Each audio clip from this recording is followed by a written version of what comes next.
सलाम, नमस्ते और हेलो मेरे यारो। मैं हूं विवेक जेटली और आप मुझे किस्सा बाजार पर सुन रहे हैं। आज आपको सुना रहा हूं एक ऐसा किस्सा जो बरबसी आपके चेहरे पर मुस्कान ले आएगा और आपको पहुंचा देगा जिंदगी के उस हसीन हिस्से में जिसे हम स्कूल टाइम कहते हैं, यानी हमारी उम्र के हैप्पी डेज में। इस मजेदार किस्से में एक शरारती और बेपरवाह स्टूडेंट है, जैसा कि ज्यादातर बच्चे होते हैं। उसके सख्त मिजाज पिता हैं। हम सबके डैडी स्ट्रिक्ट ही होते हैं। एक जेंटलमैन टीचर भी हैं। ये थोड़ा अलग है।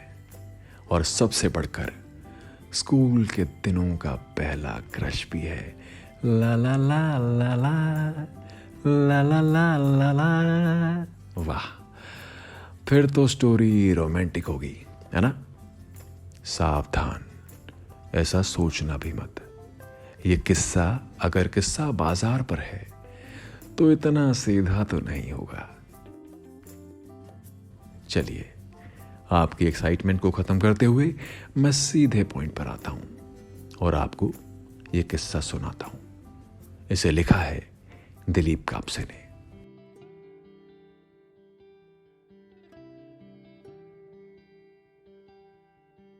यह किसी गुजरे जमाने की बात है, जब दुनिया की सबसे बड़ी दौलत यानी कि हमारा बचपन हमारे हाथ में था और हम सब बड़े बेफिक्र और बेपरवाह हुआ करते थे।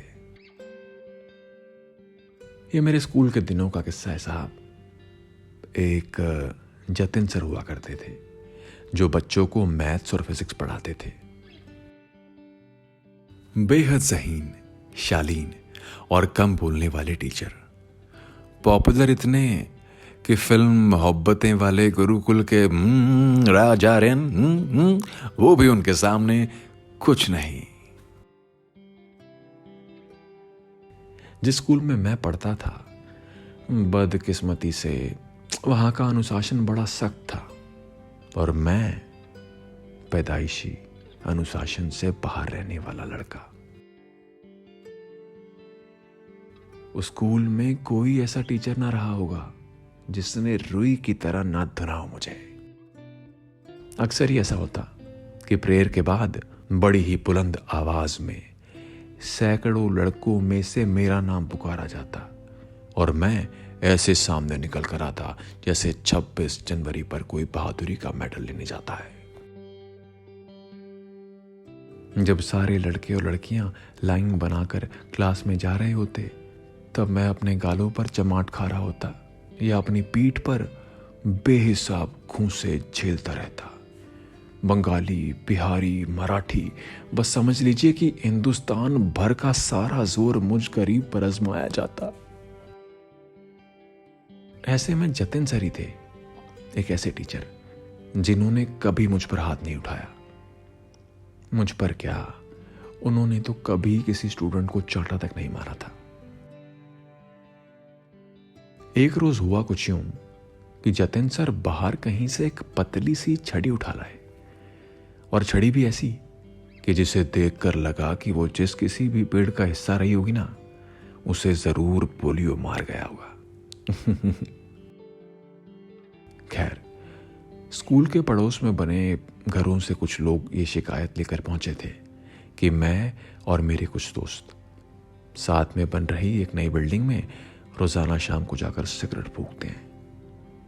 कम वक्त उनकी ये शिकायत उड़ती हुई जतिन सर के पास पहुंच गई और वो गुस्से से तमतमाते हुए क्लास में आ पहुंचे। हम लोगों को खड़ा किया गया और सजा देने की शुरुआत एक दुबले पतले से लड़के राजकिशोर से हुई। राज प्लस किशोर यानी राजकिशोर। राजकिशोर ने अपना दायां हाथ आगे किया और जतिन सर ने पूरी ताकत जमा कर उसके हाथ पर छड़ी दे मारी। सटक की आवाज हुई और छड़ी के 2 टुकड़े हो गए। राज प्लस किशोर ने तिल मिलाकर अपना दायां हाथ अपनी दोनों जांघों के बीच जोर से दबा लिया और साथ ही साथ उसकी आंखों में आंसू मड़ाए। उसने होंठ दबाते हुए गुस्से से कुछ कहा, जो समझ तो हम सभी गए, लेकिन बोला किसी ने कुछ नहीं। उस बेचारे रहमदिल टीचर ने पहली बार एक कड़क मास्टर बनने की कोशिश की, लेकिन वो उसमें कामयाब ना हो सके। अपने किए पर जतिन सर जैसे भारी पछतावे से भर उठे और फौरन राज प्लस किशोर के कंधे पर हाथ रखकर हम सभी को बड़ी मोहब्बत से सिगरेट ना पीने की हिदायत दी। मास्टर साहब का भले मानुष वाला यह अंदाज जैसे मेरे दिल में उतर गया और मैंने घर आते ही अपने पिताजी को यह खबर सुना दी कि मैथ्स और फिजिक्स पढ़ाने के लिए मुझे एक नया टीचर मिल गया है। पिताजी ने पूछा, अब और कौन? मैंने जवाब में उन्हें जतिन सर का नाम बता दिया। पिताजी जैसे बहुत कुछ कहने को हुए मगर कह नहीं पाए और उठकर बाहर चले गए। दरअसल अपनी मैथ्स और फिजिक्स को बेहतर बनाने के लिए उस एक साल में ही मैं 6 टीचर आजमा चुका था। जतिन सर 7वें थे। मेरे पिताजी कहते थे, गधे पढ़ाई लिखाई किया कर। भाई मुझे आज तक समझ नहीं आया कि गधे पढ़ाई लिखाई करेंगे ही क्यों? भाई बोझाई तो ढोएंगे ना। हाँ खैर, ये हुई मेरी पिताजी और जतिन सर की बात। अब जरा कहानी में हीरोइन को भी ले आते हैं। तो मुझसे 2 जमात आगे यानी 12वीं क्लास में एक लड़की पढ़ा करती थी। बड़े ही जलवे हुआ करते थे उसके। मेरे स्कूल को तो छोड़िए, शहर भर के आवारा लड़कों की नजर उस पर ही थी। 200 मील दूर किसी दूसरे जिले में जाने पर भी जब मैं वहां के लड़कों को अपने घर का पता बताता ना, तो वो करम जले बोल उठते, ओह तो तू साधना के मोहल्ले में रहता है। ऐसी पॉपुलर थी अपनी क्रश। कमाल का कद था उसका, कई टीचर से भी ऊंचा। कमर के नीचे तक झूलती उसकी 2 चोटियां, भरी हुई छाती और भारी जांघों की वजह से वो अपने साथ की लड़कियों से अलग नजर आती थी। लेकिन उसकी सबसे बड़ी खासियत थी उसकी वो 2 लंबी लंबी टांगे, जिसने देखने वालों को हैरान कर रखा था। कुल मिलाकर वो कहीं से भी स्कूल में पढ़ने वाली लड़की नहीं लगती थी, बल्कि मुंबई की मॉडल लगती थी। क्या हुआ? इमेजिन करने लगे? करिए करिए करिए, मुझे भी इमेजिन करने के पैसे कभी नहीं लगे। उधर जतिन सर के यहाँ ट्यूशन का पहला दिन था। वहां भी मुझे अपनी पसंद और रहन सहन वाले 2-4 लड़के मिल गए थे। उसी दिन ही ये भी मालूम चला कि मेरी क्लास से ठीक पहले उसकी क्लास लगती है।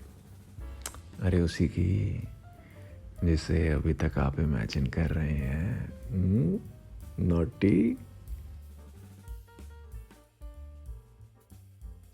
मैं अपनी क्लास लगने का इंतजार कर रहा था कि वो अपनी कुछ सहेलियों और दोस्तों के साथ क्लास से बाहर निकली और फिर नोटबुक को अपने सीने से दबाए सामने वाली गली की तरफ बढ़ चली।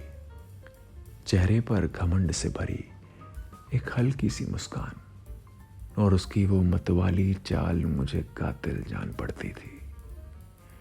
उस पर अकड़ इतनी कि जैसे उसे अच्छी तरह मालूम हो कि उसकी दौलत क्या है। सामने से गुजरते हुए उसने अपने से 2 क्लास पीछे वाले लड़कों यानी मैं और मेरे दोस्तों पर उसने एक निगाह डाली और फिर आगे बढ़ गई। हम गरीब बच्चों पर उसकी नजर ठहरने की कोई वजह भी तो नहीं थी। सच ही था, हम उसके सामने बच्चे ही तो थे। खासकर मैं, दुबला पतला और मरियल सा।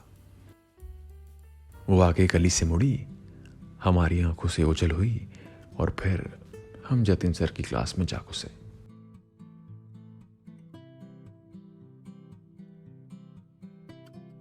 एक अजीब सिलसिला हो चला था उससे रोज रोज क्लास के बाहर टकराने का। उसे यूं देखने का मकसद बढ़ती उम्र के साथ शरारती होती जा रही मेरी आंखों को सेकना भर होता था। जहां तक उसकी बात है तो उसने शायद ही कभी मुझ पर एक पूरी नजर भी डाली हो। हम जवान होते लड़के थे और जाहिर है कि ऐसे में उस लड़की के जिस्म के कटाव हमें अपनी तरफ खींचते थे।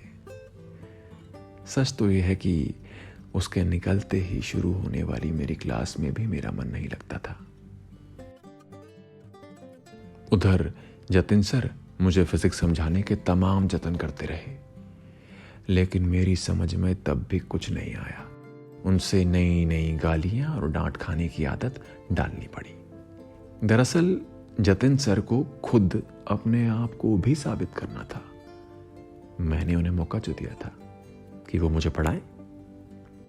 वैसे जब मैं चाहता ना उनकी क्लास में आना बंद कर सकता था, लेकिन बात ऐसी थी कि मेरी आंखों को उनकी क्लास में आना रास आने लगा था। दोस्तों, क्या जतिन सर हमारे हीरो की फिजिक्स सुधार पाए? क्या वो मरियल सा लड़का अपने क्रश से कभी दिल की बात बोल पाया, या कि लाइफ एक बार फिर उसे ट्रेजेडी से भरा कोई शौक देने वाली थी? इन सारे सवालों के जवाब आपको यहीं किस्सा बाजार पर मिलेंगे, लेकिन कहानी के अगले हिस्से में, जो जल्द ही आपके सामने होगा। अगर आपको हमारा ये चैनल और इस पर कही जाने वाली कहानियां पसंद आ रही हैं तो इसे लाइक और शेयर करना ना भूलें। साथ ही इसे सब्सक्राइब जरूर करें। अब मुझे यानी विवेक जेटली को दीजिए इजाजत। आपसे होगी मुलाकात अगले वीडियो में। शुक्रिया।